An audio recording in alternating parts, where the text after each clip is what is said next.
siwezi shinda kwa kitu moja.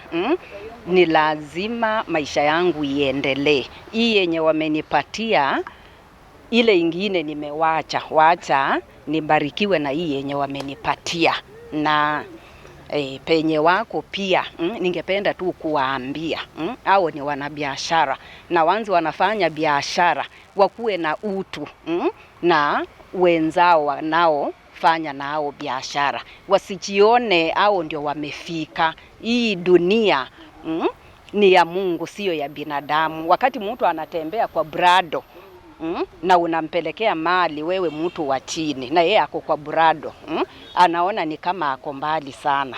So pia ningesi tu madirectors hata wa Kisumu, wenye wako Kisumu na ni madirectors wa hotels, mujaribu kuchukua wana biashara wenye wana wa suppliers, muwachukue kama binadamu.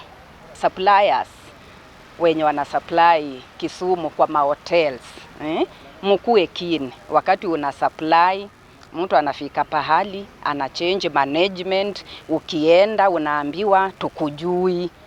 So mkuwe careful. Suppliers in Kisumu, be careful. Kuna directors wenye hawana utu. But siku ya leo nimeshukuru kwa ile pesa yenye nimepata.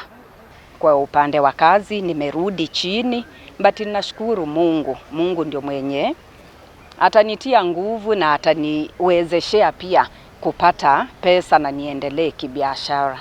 I would urge the suppliers, when they are doing supplies to different facilities, they have the written agreement that state what they are supplying and the terms of payment. So as association, we would encourage either the directors and even tourism practitioners to adhere with the existing laws, and also make sure that everything are done in the interest of the either suppliers and even the region as a Western Circuit.